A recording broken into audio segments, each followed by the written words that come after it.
సరే ఇప్పుడు చూస్తుంటే స్ట్రే డాగ్స్ ఏవైతే ఉన్నాయో వాటిని ఒక సర్పంచ్ పాయిజన్ చేసి చంపేశారని చెప్పేసి మనం వార్త చూసాము. రేణు దేశాయ్ గారు కూడా రియాక్ట్ అయ్యారు ప్రెస్ మీట్ పెట్టి. సో అసలు ఏంటి ఈ స్ట్రీట్ డాగ్స్ని చంపడం ఏంటంటారు? అసలు దీని వెనకాల గల కారణం ఏంటంటారు? కుక్క నీ మీద కరవడానికి వస్తుందని చెప్పి నువ్వు కంప్లైంట్ ఇస్తున్నావు. నువ్వు దాన్ని చంపడానికి వెళ్తున్నావు కదా. నువ్వు చంపడానికి వెళ్తున్నావు అంటే దాని మీద నువ్వు ఆధిపత్యం ప్రదర్శించే శక్తిమంతుడివే కదా. పులి దగ్గర నీ శక్తి లేదేమో, కుక్క దగ్గర నువ్వు శక్తిమంతుడివి కాబట్టే నువ్వు దాని మీద ఆధిపత్యం ప్రదర్శిస్తున్నావు. ఇక్కడ శక్తిమంతుడివి నువ్వు, దాన్ని చంపగలిగే వ్యక్తివి నువ్వు, మళ్ళీ అది నా మీదకి ఎగబడుతుంది అని చెప్పేసి కంప్లైంట్ ఇస్తున్నావు. ఇప్పుడు అవే కుక్కలు మీ వల్ల మేము చనిపోతున్నాం, మీ వల్ల మాకు ఫుడ్ ఉండట్లేదు, మీ వల్ల మాకు డిస్టర్బెన్స్ ఎక్కువైంది అని ఒక యూనియన్గా ఏర్పడి మీ గట్టి నిర్ణయం తీసుకొని వీధుల్లోకి వస్తే ఎవడు ఉంటాడు ఊర్లలో? అందుకే పాయిజన్ పెట్టి చంపేస్తున్నారు. అంతేగా, ఎందుకంటే నీకు పాయిజన్ పెట్టడం తెలుసు, దానికి తెలీదు. నువ్వు పాయిజన్ పెట్టినా తినడమే దానికి తెలుసు. అంటే ఏంది సరే ఏదో పెడుతున్నాడు, తినడానికి ఏదో ఇస్తున్నాడని, తినడానికి ఏదో ఇస్తున్నావని తింటాయి. అదే కుక్క నీకు ఇది తిను అంటే తింటావా నువ్వు? నీకు ఆ తెలివి ఉందిగా, అమ్మో ఏది పడితే తినొద్దని. దానికి లేదా తెలివి. ఇప్పటికే ఆ అడవుల్ని ఆక్రమించుకోవడం వల్ల చాలా వరకు ఇది అడవిలో ఉండాల్సిన జంతువులన్నీ బాహ్య ప్రపంచంలో వస్తున్నాయి. కానీ కుక్క అడవిలో ఉండాల్సిన జంతువు కాదమ్మా. కుక్క ఈజ్ ఎ డొమెస్టిక్. నువ్వు ఎలాగైతే డొమెస్టిక్ హ్యూమన్వో అది డొమెస్టిక్ యానిమల్. ఇద్దరు డొమెస్టిక్లే. నువ్వు అడవిలో ఉండాల్సినోడివి కాదుగా, ఊర్లో ఉండాల్సినోడివేగా. నువ్వు టార్జన్వి కాదు కదా, నువ్వు అడవిలో ఉండాల్సినోడివి కాదు, ఇక్కడ ఉండాల్సినోడివే. కాబట్టి అవి కూడా ఇక్కడ ఉండాల్సినవే.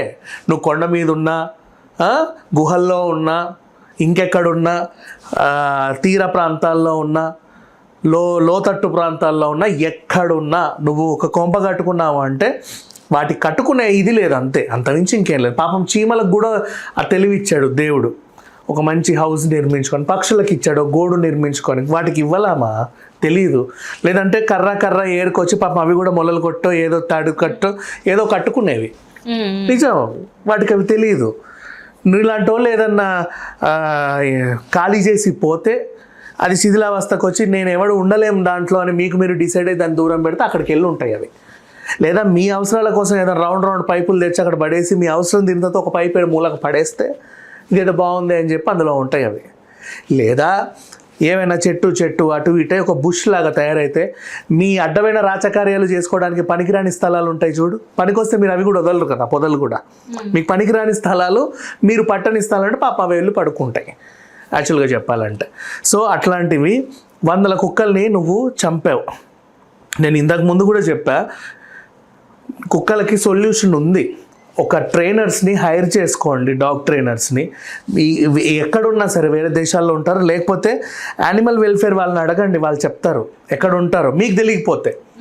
అవునా? వాళ్ళందరినీ హైర్ చేసుకొని పెట్టుకొని రోజు అదే పనిగా పోలీసులు పెట్రోలింగ్ తిరిగినట్టుగా వాళ్ళకు కూడా ఒక బడ్జెట్ పెట్టి అలా వీధుల్లో తిప్పండి. వాళ్ళు వెళ్తారు, బైక్ అండ్ బైక్ ఇస్తే బైక్ మీద, కార్ ఇస్తే కార్లో ఉన్నారు. రోజు పెట్రోలింగ్ వెహికల్ ఏవో టీం అని, అలాగే అవి కూడా వెళ్తాయి.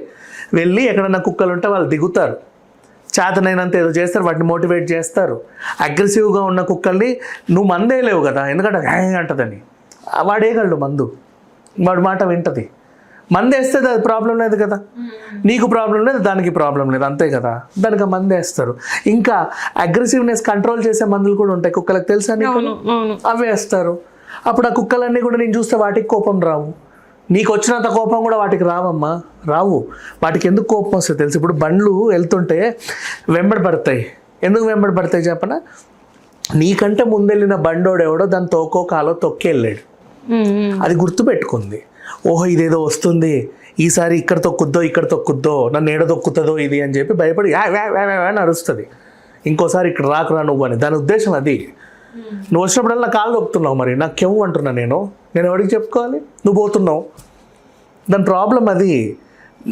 నువ్వు అమాయకుడివే. నా బండి వెంబడించిందండి, నేను అటు ఇటు స్లిప్ అయి పడ్డానంటావు, నువ్వు అమాయకుడు. నీకంటే ముందు నీలాంటి ఒక జంతువు, ఒక మనిషి జంతువు గాడు వెళ్ళి దాన్ని డిస్టర్బ్ చేశాడు, ఆ కుక్క గారిని డిస్టర్బ్ చేశాడు. ఇట్లా మాట్లాడాల్సి వస్తుంది. కాబట్టి దానికి అగ్రెసివ్నెస్ వచ్చింది.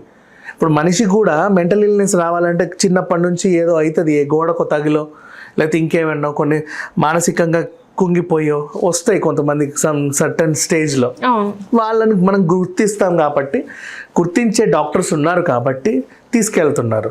కుక్కలకు కూడా ట్రైనర్స్ కాకపోతే వెటర్నరీలో బాగా నైపుణ్యం పొందిన మంచి మంచి డాక్టర్స్ ఉంటారు, వాళ్ళ మాట వింటాయిమా. గ్రూమింగ్ సెంటర్స్కి వెళ్తున్నావా నీ కుక్కని?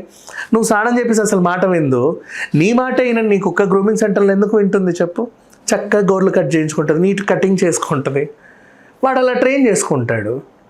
ఆ నైపుణ్యం గల వాళ్ళని తెచ్చుకుంటే, పెంపుడు కుక్కలు కాబట్టి మీరు తీసుకెళ్తున్నారు, వాళ్ళు చుచ్చు అంటారు, అయిపోయింది. స్ట్రే డాగ్స్కి తెలియదు కదా, అవి స్పాకి వెళ్తే ఎవడన్నా చూస్తాడా చెప్పు? దానికి ఏమైనా గ్రూమింగ్ ఉన్నాయా?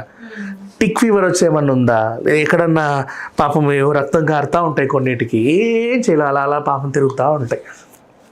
అట్లాంటి ఒకరిని హైడ్ చేసుకోండి. ఇప్పుడు ఈ చంపినోడు ఎవడైతే ఉన్నాడో ఈ మనిషి జంతువుగాడు ఆ 100 కుక్కల్ని చంపాడు కదా, ఈ సర్పంచుల్ని ఆ కార్పొరేట్ ఎవడో ఈ ఆచారంలో జరిగింది ఇన్సిడెంట్. ఇంకా చాలా జరిగాయి అమ్మా, తెలంగాణలో చాలా ప్లేసెస్లో జరిగాయి ఈ ఇన్సిడెంట్. వీళ్ళని అరెస్ట్ చేయండి. ఎందుకంటే కుక్కల తరఫున మాట్లాడుకోవడానికి వాళ్ళకి యూనియన్ లీడర్ లేడేమో, కానీ మనుషులు ఉన్నారు కుక్కల్ని ప్రేమించేవాళ్ళు, జంతు ప్రేమికులు ఇంకా బతికే ఉన్నారు కాబట్టి వాళ్ళు మాట్లాడతారు.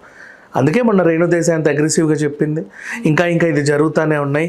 ఈ చివరికి అదేంటది, రేపటి రోజు అసలు కుక్కరహిత సమాజం చేద్దామని నడుము బిగించుకున్న ఈ మనిషి జంతువులందరూ కూడా ఒక శిక్ష విధిస్తే, ఎవరికన్నా కఠినంగా మంచి శిక్ష విధిస్తే మారుతారు. నిజంగా చెప్పాలంటే మారుతారు. మారకపోతే చావండి, మీరు చావండి ఆ విషయం ఏదో తాగి. వాటిని ఎందుకు చంపడం? అంటే నువ్వు బతకడం అంత ఇంపార్టెంటా ఇప్పుడు ఈ ప్రపంచానికి? ఆ కుక్క కంటే నీకంటే ఆ కుక్క బతకడమే ఇంపార్టెంట్. నేను ఇంకా చెప్పాలి అంటే దానివల్ల ఏముండదు, అదేదో ఎతుక్కుంటుంది, నువ్వు ఇస్తే తింటుంది, లేకపోతే లేదు. నువ్వేమన్నా దాన్ని మానసికంగా వేధిస్తేనే అది నీ మీదకి వస్తుంది.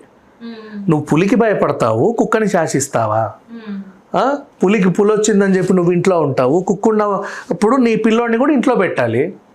అవును, ఒకవేళ అది కరుస్తుందేమో. ఇప్పుడు వాళ్ళ పనులు ఆపుకొని ఇంట్లో ఉండమంటారా? మరి ఏంటమ్మా వాళ్ళ పనులు ఆపుకొని ఇంట్లో ఉండమంటారా? అదే చెప్తున్నా, కుక్కలకు పని పాట లేదు కాబట్టి, మీకు పనులు ఉన్నాయి కాబట్టి, ఆ సౌలభ్యం ఉంది కాబట్టి వాటిని శాసిస్తున్నావా? మరి పులి వచ్చినప్పుడు ఏమైంది నీ పని? అప్పుడు ఇంట్లోనే ఉంటావుగా. పని ఆపుకొని ఇంట్లో ఉండడానికి బోల్డ్ అన్ని సిచ్యువేషన్స్ ఉన్నాయి. కుక్కే ఒక కారణం కావాల్సిన అవసరంలా.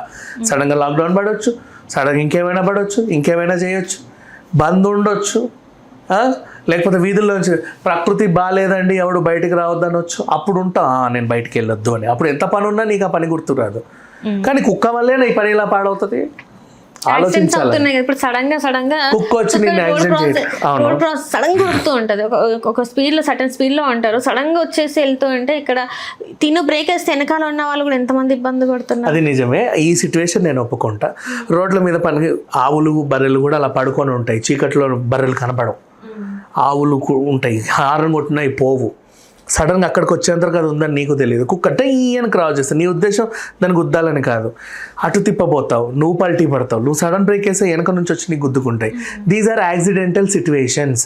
అలాగే కుక్క నిన్ను కరవడం కూడా ఒక యాక్సిడెంటల్ సిచ్యువేషన్. అర్థమైందా? అనుకోకుండా దానివల్ల నువ్వెలా ఇబ్బంది పడ్డావో, అది అనుకోకుండా నిన్ను కరవడమో, నిన్ను కలిస్తే దానికేం రోగాలు వస్తాయో మనకు తెలియదు. మరి అడ్డమైనవన్నీ తింటావు, అడ్డమైనవన్నీ తాగుతావు, అడ్డమైనవన్నీ పొడుచుకుంటారు అనుకుంటారు. నిన్ను ఇంకా చెప్పాలంటే నిన్ను కలిస్తే దానికేం రోగాలు వస్తాయి అది తెలుసుకోండి ఫస్ట్, అంతే. అండ్ ఇక విషయానికి వస్తే అది కూడా ఒక యాక్సిడెంటల్ సిచ్యువేషనే. యాక్సిడెంటల్ సిచ్యువేషన్ని మనం ఏదన్నా చేదాటిపోతే మనం ఏం చేయలేము. లేదు అంటే కంట్రోల్ చేయగలిగితే, కంట్రోలింగ్ అంటే వాటిని చంపడం కాదు, అలా నెక్స్ట్ టైం జరగకుండా చూసుకోండి. మరి ఇప్పుడు ఈ సర్పంచ్కి ఏమైనా శిక్ష పడే అవకాశం ఉందా, లేకపోతే మొన్న సుప్రీంకోర్టు చెప్పినట్టు సైలెంట్ అయిపోతుందా? మరి మంచి అగ్రెసివ్ కుక్కలు 100 పెట్టి వీడిని అందులో వదిలేయండి, తెలుస్తుంది అప్పుడు. ఇప్పుడు ఈ మాటకి మరి మీ మీద ఏమన్నా యాక్షన్ తీసుకుంటే ఏం చేస్తారు? ఏం యాక్షన్ తీసుకుంటాడు? మంచి 100 కుక్కల్ని తీసుకెళ్ళి వీడిని అక్కడ వదిలేస్తే, అగ్రెసివ్ కుక్కలు చూడు, తొడ మెడ పీకే చెక్కిన కుక్కలు ఉంటాయి చూడు, అక్కడ వీడిని వదిలేస్తే కొరికే ప్రతి కొరుక్కి చచ్చిన ప్రతి కుక్క యొక్క అరుపు వీడికి వినిపిస్తుంది. ప్రతి కుక్కకి నువ్వు వెళ్ళి ఏం చేస్తా, ఇంత పెద్ద తాడు తెస్తారమ్మా. కొన్ని వీళ్ళ వల్ల కూడా మానసికంగా కుదించిపోతాయి. చెప్పనా, పెద్ద కర్ర తెచ్చి దానికి కొన్ని నెట్ ఉంటుంది, అప్పటిదాకా బాగానే ఉంటుంది కుక్క, పాపం చక్కగా పడుకొని సడన్గా దాని మీద వేస్తాడు. అది నాకు ఏదో అయిందని జల్లు మన భయపడుతుంది. భయపడ్డ దాన్ని వదలకుండా దాన్ని ఇట్లా అది క్లోజ్ మడిచి దాన్ని టపా కొడతారు. బలవంతంగా ఈడ్చుకెళ్ళి బండి ఎక్కిచ్చేసి బండిలో తోసి తలిపేస్తావు. అప్పటిదాకా నా జీవితం బాగుంది అనుకున్నది సడన్గా నాకేదో అయింది అనుకుంటే దాని మైండ్ పాడవదా అమ్మ? అట్లా నువ్వు దాన్ని పాడు చేస్తున్నావు. తీసుకెళ్తారు వీళ్ళు చేసే పనే ఇది. కుక్కలు తీసుకెళ్ళి ఎక్కడో వదిలేస్తారు, అది అని అగ్రెసివ్గా ఉంటాయి కదా, వాళ్ళు అక్కడ నుంచి తప్పించేస్తారు, ఇంకా దూరం వదిలేస్తారు. అది అటు తిరిగి ఎటో తిరిగి మళ్ళీ ఇక్కడికి వస్తాయి. తెలియదు వాటికి ఎటెళ్ళాలో తెలియదు. వీళ్ళ వల్ల కూడా కుక్కలకి మానసికంగా ఇవి ఉంటాయి. ఎవడైతే చంపాడో వీళ్ళందరినీ కూడా ఒక 100-1000 కుక్కలు ఉన్న చోట, అగ్రెసివ్ కుక్కలు ఉంటాయి చూడు, మంచి కుక్కలు, ఇంతింత పళ్ళేసుకొని ఇంతింత గోరలు వేసుకొని ఉంటాయి చూడు, వాటి మధ్యలో వదిలేస్తే ఎక్కడెక్కడ ఒక్కొక్క కుక్క కొరుస్తుంటే ఆ ఒక్కొక్క చచ్చిపోయిన కుక్క యొక్క సౌండ్స్ వీడికి వినబడాలి. అది నేను అంటున్నాను. రైట్ అండి, right. Thank you so much.